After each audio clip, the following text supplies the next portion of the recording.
주님의 말씀은 내 발의 등불이요 내 길의 빛입니다. 주님의 말씀의 축복과 능력과 주님의 말씀이 우리를 변화시켜 우리를 주님의 제자로 삼으실 줄 믿습니다. 주님 우리의 길을 열고 마음을 열고 삶을 이 시간 엽니다. 말씀을 통해 믿음의 진리를 깨닫고 그 진리 가운데 살아가기 원합니다. 주의 말씀을 듣게 하시옵소서. 저희 없이는 모든 말과 마음의 묵상이 온전히 주님께 연락되기를 기도하며 예수님의 이름으로 기도드립니다. 아멘. 아멘. 샬롬. 샬롬. 우리 옆 사람과 샬롬 한번 인사할까요? 샬롬. 예. 샬롬은 주님의 평강, 평화란 뜻입니다. 요가 아닙니다. 샬롬, 하나님의 평화, 주님의 평강이 함께 하시기를 주님의 이름으로 축원합니다. 아멘. 우리 멈추었던 야고보서 강의 12번째 시간 오늘 이어갑니다. 야고보서를 계속 읽다 보면 계속해서 우리를 혼동하게 하고 괴리에 빠지게 하는 게 무엇일까요? 많은 신학적인 그런 질문 중에 하나겠죠. 행함으로 의롭게 되냐, 믿음으로 의롭게 되냐라는 것입니다. 근데 이제 야고보서는 11번째쯤 끝났으니까요, 우리가 좀 확실하게 좀 정리하고 우리가 시작할 것이 하나가 있는데, 그것은 구원받았다는 의미는 그저 지적인 동의나 감정의 확신이 아니다라는 걸 우리가 알아야 됩니다. 그 이야기를 야고보서는 계속 반복하고 있습니다. 그걸 기억해야 된다는 거죠. 지적인 동의나 감정의 확신이 아니라 예수를 믿는 믿음이다는 것이죠. 행함이 없는 믿음은 죽은 믿음이라고 말한 것, 그것은 무엇일까요?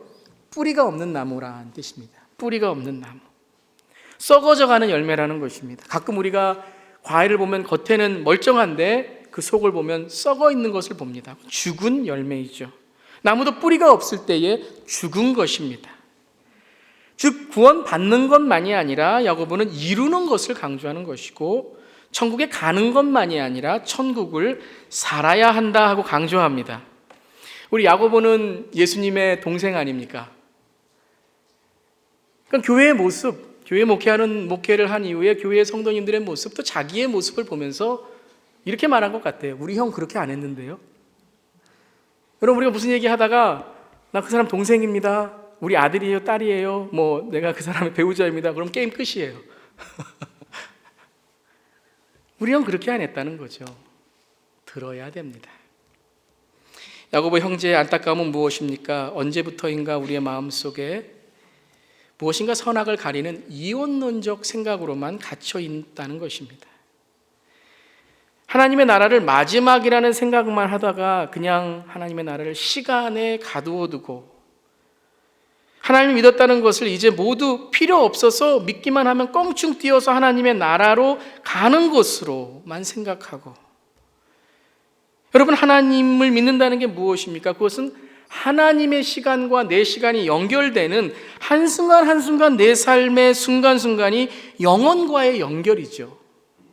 하나님을 만나고, 때로는 하나님의 사랑을 내 삶에 깨닫고, 때로는 심판이 있구나 라는 걸 깨달아 하나님의 임재 안에 살아가는 것, 그게 하나님 믿는 것 아니겠습니까? 한 신학자의 말처럼 믿음과 구원을 하늘에 쏘아버려서 우리는 그저 이원론적인 영생으로 그냥 껑충 천국에만 가면 된다는, 그럼 바울이 뭐라고 말했죠? 천국의 시민으로 살아가십시오 라고 말했습니다. 천국의 시민으로 살아가는 저럼 되기를 주님의 이름으로 축원합니다. 아멘. 여러분, 행함이 없는 믿음이란 말 다시 말씀드리면 뿌리가 없는 나무, 뿌리가 없는 나무는 열매가 없습니다. 이제는 크리스마스 트리, 여러분 크리스마스 트리 다 집에 다 거두셨죠? 아직까지 있는 분은 조금 여러분 가서 도와드려야 됩니다. 네. 저희도 크리스마스 트리 다 거뒀는데 이제 걷자는 거예요. 크리스마스 트리 ornaments, 장식, 포장된 장식 걷어버리자는 거죠. 왜냐하면 하나님 보고 있고 하나님 알고 계시다는 거예요. 여러분, 인생을 살아가면서 가장 힘들 때가 언제이셨습니까? 그럼 저보다 인생 오래 사셨으니까 여러분들 더 아실 거예요. 내가 아닌 삶을 살아가는 거죠. 내가 아닌 삶. 내가 아닌 것처럼 살아가는 거예요. 가정에서 내가 아닌 것 같고, 직장 가도 내가 아닌 것 같고, 뭘 해도 내가 아닌 것 같은, 끌려가는 것 같은 삶. 정말 힘들죠. 죄의 속성이 무엇일까요? 바로 이겁니다. 나를 속이고 남을 속이는 거예요. 잘 사는 것 같은데 잘 사는 것 같지 않고, 잘 되는 것 같은데 잘 되지 않고, 무엇인가 내가 아닌 것 같은 것, 나를 속이고 남을 속이는 것, 그것이 바로 죄의 속성입니다. 원죄가 뭘까요? 여러분, 원죄. 그럼 원죄의 시작은 어디서 시작했습니까? 아담과 하와가 원죄의 시작, 그 첫 번째 죄는 거짓 자아를 만든 것입니다. 하나님처럼. 여러분, 우리가 싸우는 것, 경쟁하는 것, 다투는 것, 비방하는 것, 비난하는 것, 죄 짓는 것, 다 왜 그렇죠? 내가 누구인지 모르고 하나님이 누구신지 모르기 때문에 그런 겁니다. 싸울 때 보면 재미있어요. 다 옳아요. 이쪽 말을 들으면 이쪽이 옳고, 저쪽 말을 들으면 저쪽이 옳아요. 진짜 옳습니다. 진짜 이쪽만 들으면 정말 옳은 것 같고, 이쪽만 들으면 진짜 옳아요. 잘못된 건 여러분, 잘못됐다고 말해야죠. 잘못된 건 있습니다. 그건 솔직히 인정하고 잘못됐다고 그러면 되는 거예요. 그런데 서로의 자신의 입장만을 말하니까 들어보면 다 옳아요. 다 옳아요. 그래서 싸움이 끝나지 않는 것 같습니다. 나는 옳다. 나는 옳다. 야고보서 말씀 이제 강해를 하면서 저에게 자꾸 생각나는 단어가 두 개예요. 그것은 믿음과 생활. 따로 생각해 보았습니다. 믿음과 생활. 믿음을 이야기하지만 그것이 생활, 내 삶의 표현으로 이루어지지 않으면 한마디로 뭐예요? 없다는 거예요. 없다. 없어요. 솔직히 한국교회의 문제는 믿음이라는 문제보다 생활 쪽에 더 문제가 있지 않습니까? 가이사가 주인이 아니라 하나님이 주인이라면, 물질이 주인이 아니라 하나님이 주인이라면 그 믿음, 생활이 돼야죠. 하나님의 사랑이 이웃의 사랑으로 표현되는 것이 믿음인데, 그럼 연습해야죠. 하나님의 의 어렵게 생각하지 마세요. 하나님의 의는 하나님의 성품입니다. 하나님 보이는 거예요.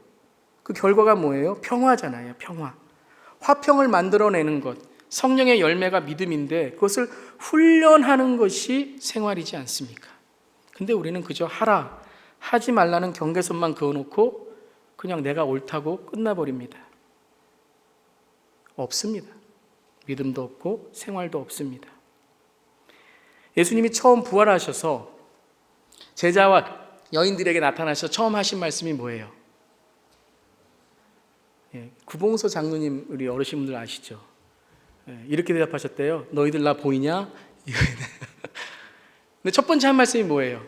평강, 샬롬, 평강이 있을지어다 라고 하셨죠. 평강이 뭐예요? 평화가 뭡니까? 평안이 뭡니까? 기분 좋은 거 평안 아니에요. 그럼 기분 나쁠 때는 어떻게 합니까? 평강은 restoration, reconciliation, 회복입니다. 죽었던 예수님이 살아나셨어요. 그러면 예수님이 죽었다고 생각했던 제자와 여인들에게 부활하신 예수를 만남으로 회복되었죠. 예수님과의 관계, 희망, 소망, 죽음에서 부활로 생명을 회복하신 주님. 그게 평강입니다. 평강이 있을지어다. 시간에 평강이 함께 하시길 주님의 이름으로 축원합니다. 로마서 14장 17절에 하나님의 나라는 먹고 마시는 것에 있지 않고 성령 안에 있는 의와 평강과 희락이라고 말씀하셨습니다. 어려워요, 이 단어, 이 말씀. 근데 쉽게 말하면 이겁니다. 하나님의 나라는 없어지는 게 아니라 영원한 것이다 하는 거예요. 먹고 마시는 건 없어지는 거죠. 하나님의 나라는 없어지는 것이 아니라 회복되고 영원한 것을 위해 나아가는 의와 평강과 희락인 겁니다. 창세기 아담과 하와의 원죄의 사건은 샬롬의 파괴였죠. 평화의 파괴였고 평강의 파괴였습니다. 있음에서 없음으로의 상태였습니다. 즉 있었던, 생명이 있었던, 하나님과의 관계가 있었던, 이웃의 관계가 있었던 그 평강이 파괴됨으로 없어져 버렸습니다. 그게 죄입니다. 무엇이 파괴됐습니까? 하나님과의 관계가 파괴됐죠. 먼저 이웃의 관계가 파괴됐습니다. 그러니까 다시 말씀드리면 무엇이 죽었는가? 하나님 없음, 이웃 없음. 죄는 하나님 없음, 이웃 없음입니다. 여러분, 우리가 십자가를 보세요. 예수님이 무엇을 하셨습니까? 무엇을 회복하시고 어떤 평강의 샬롬을 우리에게 주셨습니까? 십자가는 상하의 막대기가 있고 좌우의 막대기 두 개가 만나야 됩니다. 하나님 자신이 이 땅에 오셔서 죄를 마이너스 하심으로 우리에게 하나님의 관계에 플러스를 만드시고, 그리고 좌우 우리의 이웃과의 관계에 플러스를 만드셨습니다. 만약에 그냥 막대기만 하나만 있다면 우리는 매번 어떤 것만 합니까? 율법적인 사람이 됩니다. 정죄하고 비난하죠. 근데 막대기는 없고 그저 좌우만 있으면 어떻게 됩니까? 이게 마이너스입니다. 우리 인간관계에서 어떤 일을 할 때 자꾸 무엇인가 없어지고 비난하고 자꾸 서로에게 핑계하고 변명되는 이유는 우리의 마음속에 하나님과의 관계가 먼저 이루어지지 않기 때문에, 사람과의 관계에서도 이 플러스가 돼야 되는데 이 하나가 없으니까 계속 마이너스예요, 관계가. 십자가는 우리에게 무엇인가 있게 만듭니다. 죄는 우리에게 없게 만듭니다. 성경에서 로마서의 바울은 절대 이렇게 말하지 않습니다. 믿음의 반대는 행위이고, 야고보서의 야고보는 이렇게 말하지 않습니다. 행위의 반대는 믿음이다 라고 말하지 않습니다. 오히려 야고보서를 우리가 가만히 읽어보면 이렇게 야고보 형제는 말합니다. 믿음의 반대는 행동하지 않는, 즉 행동하지 않는 것, 즉 하나님 없고 이웃 없는 거라는 거예요. 믿음의 반대는 하나님 없고 이웃 없는 거라는 거예요. 자신이 하나님 양 율법을 정죄하며, 율법으로 정죄하며 하나님 노릇하려는 착각이라는 거죠. 이게 믿음 없음, 하나님 없음, 이웃 없음입니다. 쉽게 말씀드리면 하나님 노릇, 가짜 하나님 만들어서 그것을 믿음이라고 만드는 것. 하나님 없어요. 이웃도 없고 나도 없습니다.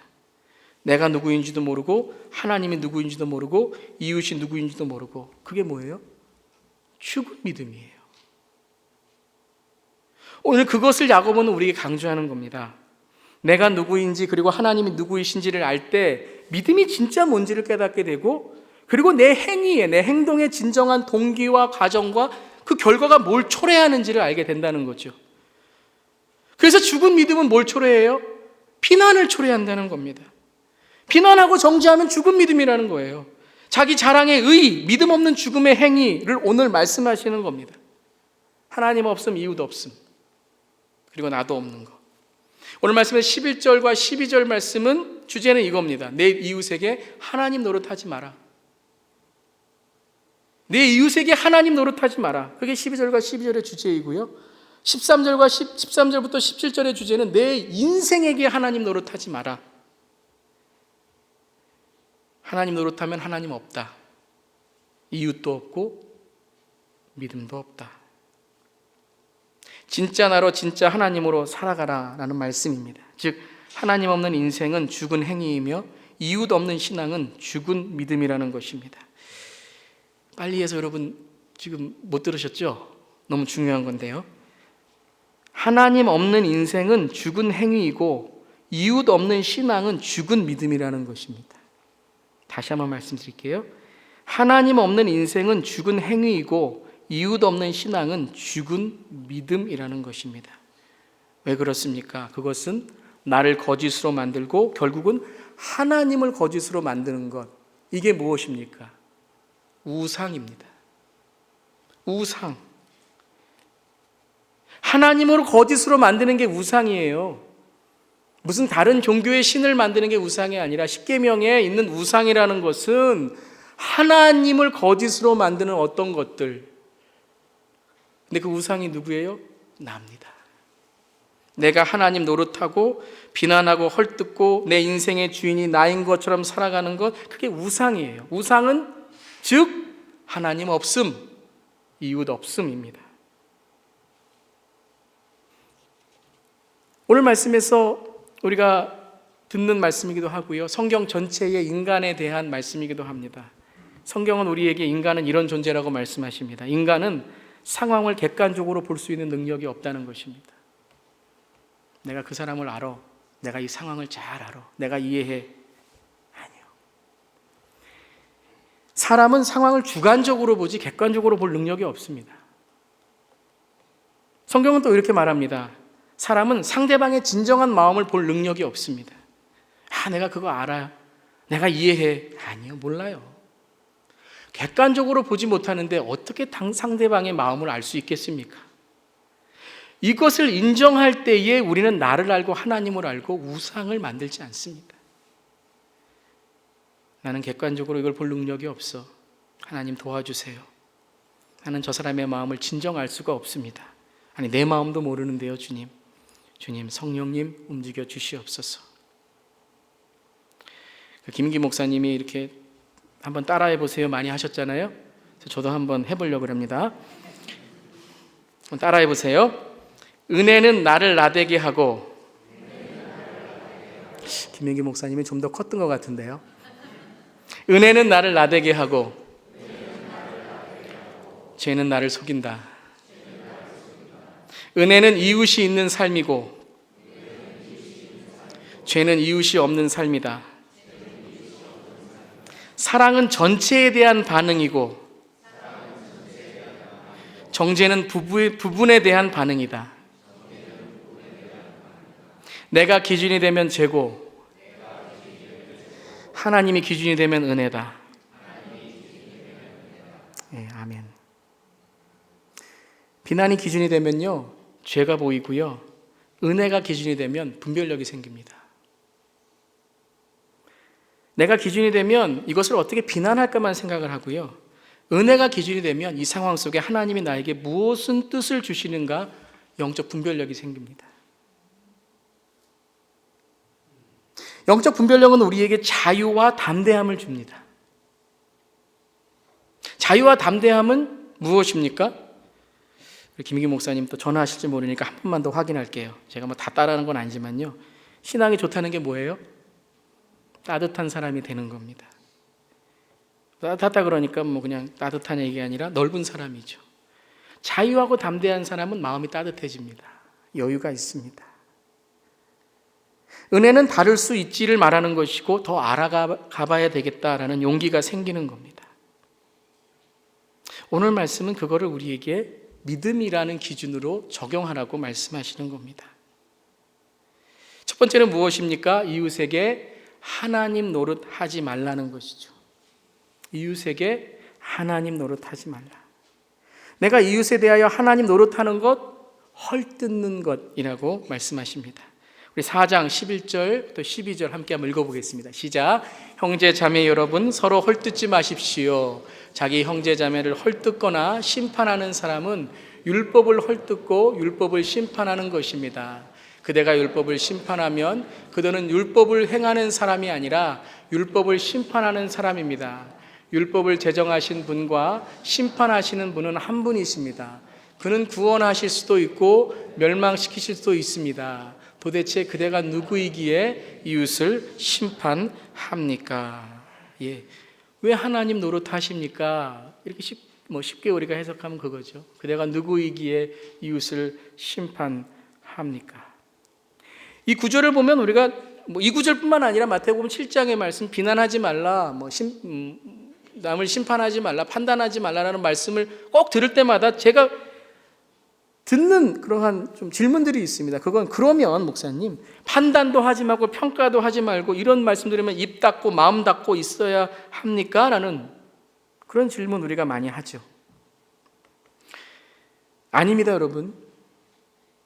여러분, 오늘 이 말씀에 율법이라는 말씀이 나왔는데 이것은 오늘 특별히 이 말씀은 남에 대한, 남의 잘못에 대한 옳고 그름을 말씀하시는 구절이 아닙니다. 어떤 이것이 옳다 그르다라는 것을 성경이 말할 때가 있습니다. 근데 오늘은 옳고 그른 것에 대한 야고보서가 그것을 기준으로 삼는 게 아닙니다. 무엇이냐 하면 진정한 판단과 비난의 기준이 어디에 있느냐라고 물어보는 겁니다. 당신의 판단과 기준이 오늘 어디에 기준이 있습니까? 라고 물어보는 겁니다. 오늘 야고보 형제가 말하는 율법은 레위기나 신명기에 나오는 옳고 그름의 법을 이야기하는 것이 아닙니다. 왜냐하면 우리가 이미 보았듯이 야고보서 1장 25절과 2장 8절에 율법에 대해서 언급했습니다. 우리 1장 25절 말씀 함께 한번 읽어보겠습니다. 1장 25절 말씀 시작. 그러나 완전한 율법 곧 자유를 주는 율법을 잘 살피고 끊임없이 그대로 사는 사람은 율법을 듣고서 잊어버린 사람이 아니라 그것을 실행하는 사람인 것입니다. 완전한 율법 곧 자유를 주는 율법. 2장 8절에 이렇게 말씀하십니다. 시작. 여러분이 성경을 따라 내 이웃을 내 몸같이 사랑하는 으뜸가는 법을 지키면 잘하는 일입니다. 그러나 여러분이 사람을 차별해서 대하면 죄를 짓는 것이요 여러분은 율법을 따라 범법자로 판정을 받게 됩니다. 율법, 이 으뜸가는 율법, 오늘 야고보 형제가 말씀하시는 이 최고의 율법, 이 뭐예요? 사랑의 율법입니다. 사랑의 율법을 범하는 것이다. 즉 비난은 사랑 없음의 행위이다는 것이죠. 사랑 없음의 행위.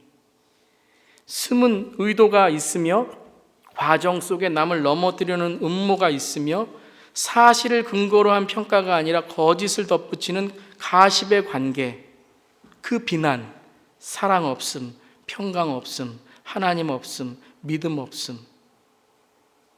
좀 쉽게 말씀드리면 은혜 받았다고 하면서 파킹장에 가서 비켜주지 않는다고 비난하는 손가락질, 야고보는 이해되지 않는다는 거죠. 귀로만 말씀을 들었지 은혜 없음에 폭로의 행위다 라고 말씀하시는 겁니다. 그럼 무엇이 잘못되었을 때, 무엇인가 우리가 고쳐야 될 때 어떻게 할까요? 예수님은 마태복음 18장 15절에 17절에 이렇게 말씀하십니다. 내 형제가 너에게 죄를 짓거든 가서 단둘이 있는 자리에서 그에게 충고하여라. 그가 너의 말을 들으면 너는 그 형제를 얻은 것이다. 그러나 그가 듣지 않으면 한두 사람을 더 데리고 가거라. 그가 하는 모든 말을 두세 증인의 입을 빌어서 확정 지으려는 것이다. 그러나 그 형제가 그들의 말도 듣지 않거든 교회에 말하여라. 교회의 말조차 듣지 않거든 그를 이방 사람이나 세리와 같이 여겨라. 비난은 그 사람이 없는 겁니다. 그 사람이 없음. 판단은 그 사람이 없음. 사실이 없음. 사랑 없음. 그 사람이 잘못했거든 죄가 있거든 당사자에게 가서 둘이 해결하라는 것이죠. 가십이나 소문을 만드는 그 비난이 아니라 직접 그것의 사실과 진실을 밝혀 이해하라는 것입니다. 가정이나 추측을 삼는 것이 아니라 즉시 무엇이 잘못되었는지를 밝혀내는 것이 더 큰 비난과 비평을 막는 일이라고 말씀하십니다. 마태복음 7장에서도 예수님이 판단하지 말라, 심판하지 말라라고 말씀하신 이후에 뭐라고 말씀하셨죠? 내 눈에 있는 들보를 보라라고 말씀하셨습니다. 그거는요, 그 사람이 잘못했다, 옳고 그름 이 판단을 예수님이 하지 말라라는 말씀이 아니라 사랑 없음, 그 사람 없음에 내 마음을 보라는 겁니다. 교회는 이처럼 영적 분별력을 가져야 됩니다. 그리스도인들은 영적 분별력을 가져야 됩니다. 이런 분별력을 갖지 못하면 사탄이 흔들려 사랑의 법을 잊어버리기 때문입니다. 사랑의 율법이 요구하는 의와 평강과 희락을 하나님 나라를 위해서 만들어 가야 됩니다. 그런 저와 되기를 주님의 이름으로 축원합니다.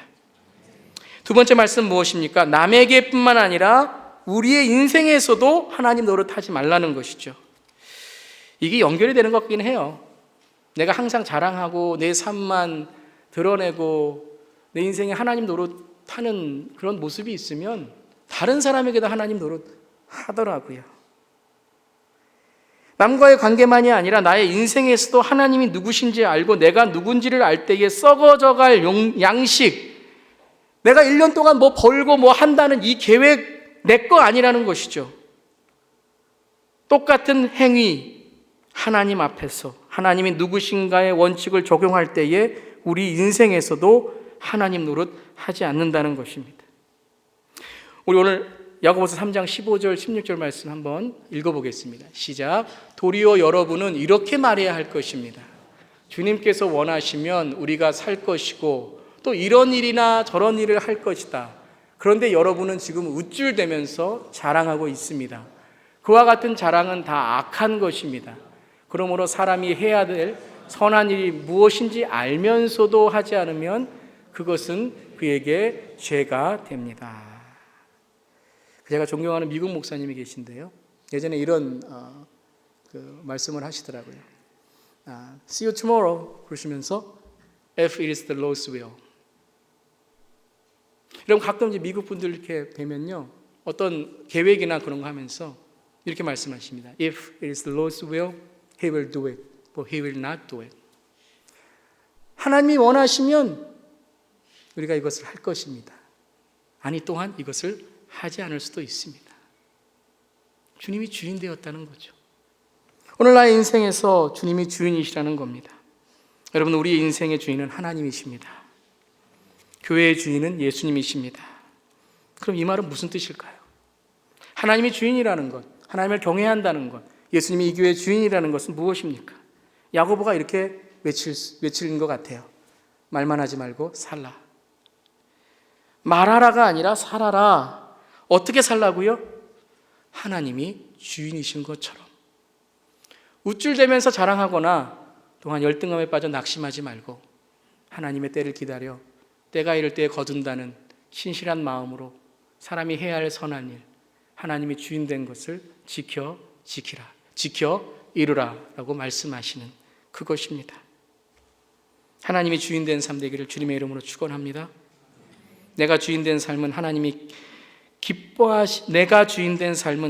기뻐하시는 삶이 무엇인지 모르고 자기 자랑대로, 마음대로, 나름대로 살아가는 겁니다. 교회 다니더라도 내가 주인 되면 항상 내 자랑만 하고 선한 일이 아니라 나를 드러내는 일만 하려고 합니다. 근데 여러분 다 알아요. 하나님만 아는 게 아니라 다른 사람도 다 알더라고요. 나만 몰라요. 선한 일이 무엇일까요? 오늘 우리 찬양했잖아요. 하나님께 기쁨이 되는 일입니다. 하나님께 기쁨이 되는 일이 뭘까요? 눈에 보이지 않는 하나님께 기쁨이 되는 일이 뭘까요? 여러분 가끔 제가 정말 기쁠 때가 있어요. 정말 기쁠 때가 있습니다. 그때가 언제죠? 제 아내가 기뻐할 때. 오늘 저녁에 반찬이 좀 달라질 줄 믿습니다. 저희 창규, 한규가 기뻐할 때 정말 기뻐요. 저는 잘 되는데 제 아내가 잘못되거나 저는 잘 되는데 저희 창규, 한규가 매일 싸우고 헐뜯고 다투면 기쁠까요? 그렇게 저를 나쁜 사람으로 보십니까? 하나님이 언제 제일 기쁘실까요? 내가 주님 섬기는 게 기쁘고 함께 주님 섬기는 게 기쁠 때, 그때 하나님이 기쁘신 겁니다. 선한 일은 뭘까요? 율법을 이루는 거죠. 선한 일은 율법을 지키고 이루는 게 선한 일 아닙니까? 그럼 야고보서에 오늘 말하는 율법은 뭐라고요? 사랑입니다. 선한 일은 사랑을 이루는 것입니다. 사랑은 두 가지 요소가 충족돼야 됩니다. 하나는 마음이고 하나는 표현입니다. 마음과 행동, 이게 충족될 때이지만 사랑이라고 말합니다. 마음 없는 행위는 죽은 것이고요, 행위 없는 마음은 거짓입니다. 또 빨리 말해서 이 중요한 말씀을 그냥 잊어버릴까 봐 친절한 목회, 마음 없는 행위는 죽은 것이고요, 행위 없는 마음은 거짓입니다. 이래도 잊어버리실까 봐 한번 따라해 보세요. 마음 없는 행위는 죽은 것이며 행위 없는 마음은 거짓입니다.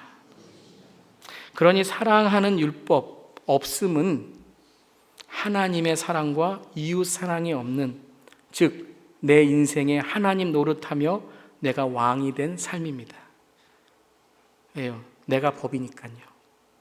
십계명, 하나님의 율법은 하나님 사랑과 이웃 사랑인데 하나님 사랑, 이웃 사랑이 없이 내가 하나님 노릇하고 내가 왕이 된 노릇하면 내가 법이 되는 것이죠.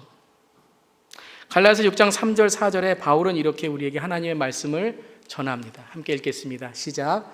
어떤 사람이 아무것도 아니면서 무엇이 된 것처럼 생각하면 그는 자기를 속이는 것입니다. 각 사람은 자기의 일을 살펴보십시오. 그러면 자기에게 자랑거리가 있더라도 남에게까지 자랑할 것은 없을 것입니다. 저는 이 말씀을 읽으면서 이 마지막 구절을 이렇게 하나님이 말씀하시는 것 같아요. 나의 자랑이 남의 상처가 되면 안 된다.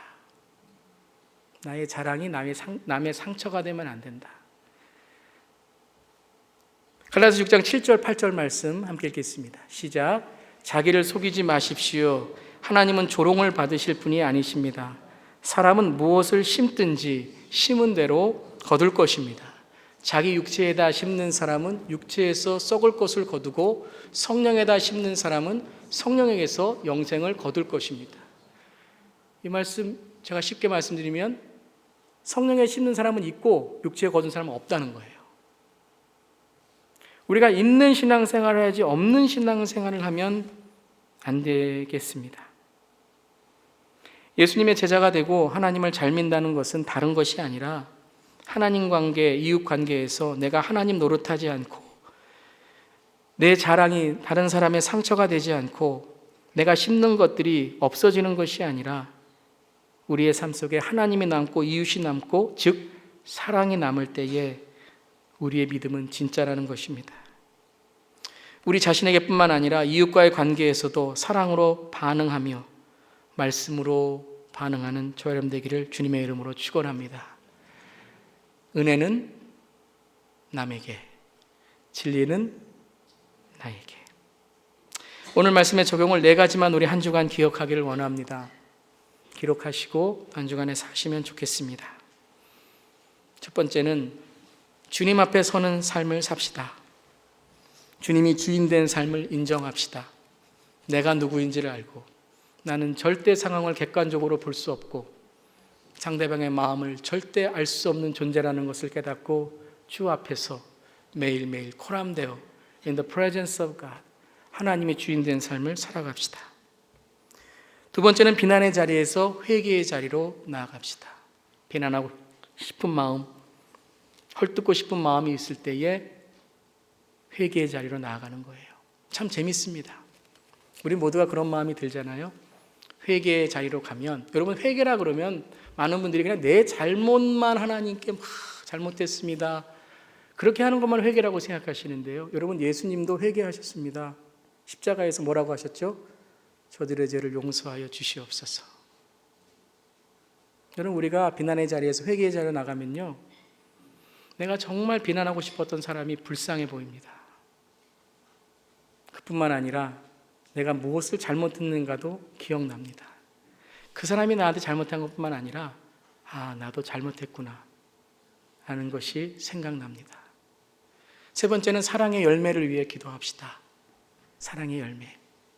어떻게 내가 사랑의 열매를 맺을 수 있을까? 이 상황에서 내가 어떻게 하나님의 주인됨을, 성령의 열매를 맺어갈 수 있을까? 마지막으로는 영적 분별력으로 마귀를 대적해야 됩니다. 우리 영적 분별력을 가져야 됩니다. 마귀는 오늘도 우리에게 하나님 없음으로, 이웃 없음으로, 나 없음으로 살아가도록 거짓 자아를 만들어 오늘 우리의 삶에 이 정도면 잘 되겠지라는 우리를 속이는 삶으로 살아가게 만드는 것입니다. 우리 마지막으로 에베소 6장 12절 말씀 함께 읽겠습니다. 시작. 우리의 싸움은 인간을 적대자로 상대하는 것이 아니라 통치자들과 권세자들과 이 어두운 세계의 지배자들과 하늘에 있는 악한 영들을 상대로 하는 것입니다. 아멘. 하나님이 도와주셔야 됩니다. 하나님이 주인 되셔야 됩니다. 그런 한 주간 되기를 주님의 이름으로 축원합니다. 기도하시겠습니다. 주님, 이 시간 우리의 마음속에 비난과 정죄와 평가와 판단과 하나님 없음, 이웃 없음, 사랑 없음으로 살아갔던 우리의 마음이 있다면 회개합니다. 아직까지도 우리의 마음속에 회개의 자리, 사랑의 자리가 아니라 비난과 정죄의 자리가 남아있다면 주님, 저는 상황을 정확하게 볼 수 없는 존재입니다. 상대방을 정확히 볼 수 없는 존재입니다. 그리고 주님이 주인 되십니다.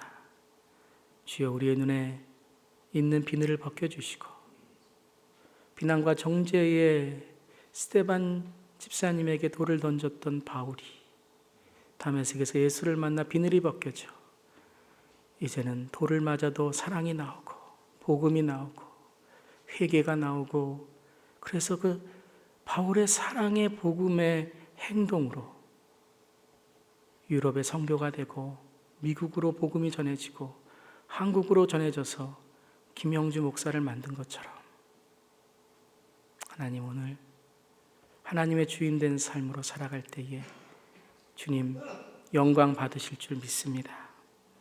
우리의 영의 눈을 뜨게 하옵소서. 갈등과 고민이 없을 수 없고 다름을 통한 마음의 분노가 없을 수 없지만 마음에 비난이 있을 때에, 판단이 있을 때에 내가 하나님 노릇을 하는 것이 아니라 하나님의 주인 되심을 고백하고 하나님의 관계에서, 이웃의 관계에서, 또 나의 마음의 관계에서 하나님을 인정하고 주 앞에 겸손하게 무릎 꿇고 믿음 없음을 고백하여 하나님의 풍성한 은혜로 살아가며 그 사랑의 은혜로 가정과 직장과 교회와 우리가 발닿는 곳보다 곳마다 예수를 전하는 삶이 되게 하여 주시옵소서. 말로만 예수를 말하지 않게 하시고 마음으로, 삶으로, 그리고 영원한 생명으로 주님을 만나게 하옵소서. 내가 누구인지를 알고 하나님이 누구이신지를 알아 진정한 구원의 삶을 이루어가는 하나님의 자녀로 한 주간 살아가며 보여주고 또 보아주게 하옵소서. 예수님의 이름으로 기도드립니다. 아멘. 아멘.